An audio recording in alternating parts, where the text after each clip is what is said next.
Hello everybody and welcome back to the new VR news. As always, I am Mateo311 and this is your one channel for everything VR related. Even though Facebook Connect is now over, it doesn't mean the news has slowed down at all. There's a ton of exciting games just around the corner, the VR industry is continuing to change, and it looks like the Quest 2 is getting some amazing new accessories and features, including the possibility of an upcoming Air Link. So let's not waste any time guys and jump right into this. So last week, in between all the hectic news, I actually missed the launch of two PCVR titles. The first is Cubism, a deceivingly simple puzzle title. It'll have you racking your brain trying to recreate a specific shape. If you're a fan of puzzle titles or need a change of pace from all the first-person shooters, Cubism can be a nice zen-like escape. It's available on Steam and the Oculus Store for $9.99, and as someone who plays with a Rubik's Cube on a daily basis, I think I'm gonna have to check this out. The second launch title was Phasmophobia. It's currently available in early access, but still shows a lot of promise. You can join up to 3 of your friends either inside or outside of VR and take on the role of ghost hunters. I just recently played this with a few of my friends. It's not for the faint of heart, especially in VR, but mechanically the game has a lot to offer and doesn't just offer up jump scares. Spirits might respond to their name being said out loud, you can interact with them via Ouija boards, and you have an array of different tools for either cleansing the house or locating and identifying the apparition you are currently facing. I actually ended up enjoying this game much more than I expected. Okay, so let's move into some upcoming titles. If you're looking for information on what was announced for the Oculus Quest and the Quest 2, well, I already covered that in last Friday's video, and I'll include a link above if you want to go back and check that out. But I will just mention that at Facebook Connect, we also learned of 3 titles that are not only launching on the Oculus Store. Sniper Elite, Medal of Honor Above and Beyond, and Population 1 are all coming to SteamVR also. Now that's great news, but Medal of Honor won't be available until December, and we have no official release date on Population 1 and Sniper Elite just yet. So instead, let's talk about a game that's right around the corner, and that's Solaris Off-World Combat. A new launch trailer was just released, and it's the most amount of gameplay we've seen yet. Solaris is a 5-on-5 arena shooter, and I hope it competes with my current favorite title, Hyperdash. Solaris Off-World Combat is releasing this Thursday, September 24th, for both the Quest and Oculus Rift. A PlayStation release is scheduled for a later date. I plan to have some coverage up as soon as possible. Now we also got another PlayStation VR trailer for the title Alvo. Alvo is a 5-on-5 military shooter with your typical game modes, such as Team Deathmatch and Free-for-All. It appears to feature some Call of Duty style killstreak perks, and it's definitely more arcadey and not a tactical sim. The PlayStation VR hasn't been receiving many titles lately, so hopefully this helps hold over some gamers. Okay guys, so last up in the game news, you know I always like to include something free, and today I once again have 2 titles. The first one is an archery battle royale title called Hibow. You can pick up Hibow on SideQuest. It's from the same team that brought us Air Ranger, and it's actually quite similar but featuring a lot of overall improvements. You use your bow to shoot yourself across the map, similar to the game Air Ranger or also in Death if you're more familiar with that title. From there, your standard battle royale rules are in place. Crates, loot drops, be the last man standing. There's also a duo mode with teams of 2, and even a traditional free-for-all mode where you will respawn and you're just trying to get the highest number of kills. Now our second free title is also available via SideQuest, and that's Operation Serpents. Operation Serpents is a cartoony single-player shooter. They've been releasing it on SideQuest 1 level at a time, and the final level is on the way with a scheduled release date of October 15th. Now after this update, the title will no longer be a free game. However, if you post a review for this game before the October 15th date, you will get the full title for free. So there you go guys, 2 free titles to check out. Okay, so let's move on from the game news and discuss some changes going on in the overall VR industry. Now first up, just an example of how larger entities are starting to take VR gaming seriously. Koch Media, the owners of THQ Nordic and Saber Interactive, have recently acquired Vertigo Games for roughly $50 million.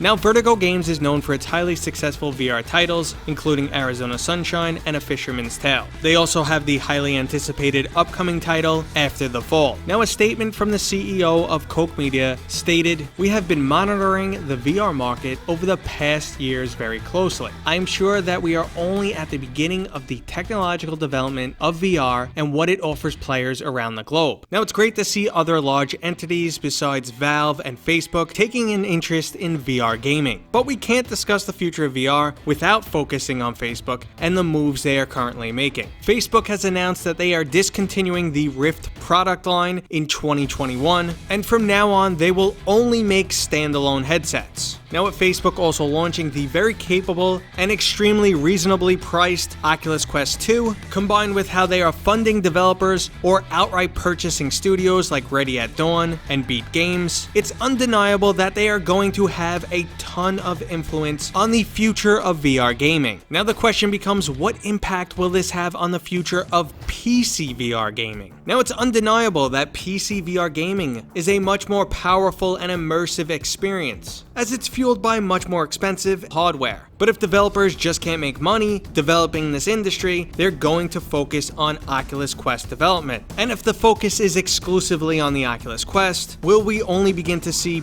watered down PCVR titles in the future? And will the majority of titles become exclusive, only available from the Oculus Store? And in the absolute worst case scenario, if Facebook does eventually have that stranglehold over us, will they then work on disabling things like Revive and SideQuest? This is a very serious and potential future we may have to worry about if Facebook doesn't receive some serious competition. I don't see SteamVR branching out to Android support anytime soon, nor do I see them creating a standalone device, especially not one that can compete at that $299 price tag. When you could buy a $299 product that works out of the box with no need for a PC, and the next closest competitor's product only works with a PC and is a few $100s more expensive, there's really no competition there. The Oculus Link makes the Quest so versatile. And when we throw in the aspect of something like the Air Link, well, then there's just really no competition at all. Now, if you're wondering what the Air Link is, it's not an official product.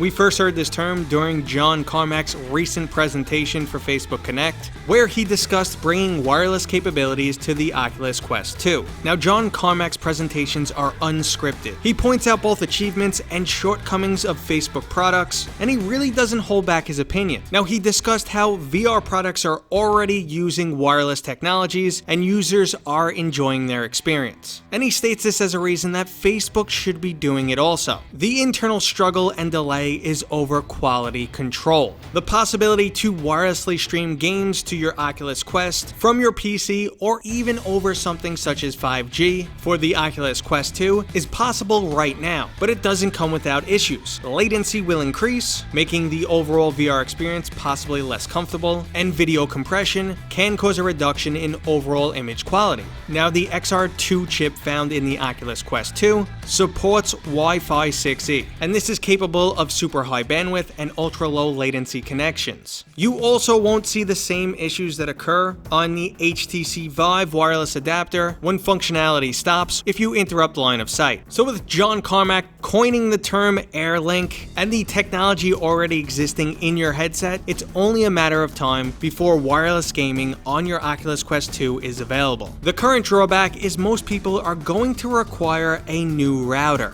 but that's honestly a small price to pay. If I had to bet money, I think the Air Link will be available sometime in 2021. Okay, everybody, that was today's new VR news. I hope you enjoyed it. If you did, go ahead and give it a thumbs up. If you're new here, consider subscribing. I have a week of live streams and giveaways coming up on the 28th, so stick around for that, guys. And as always, I'll see you on next time.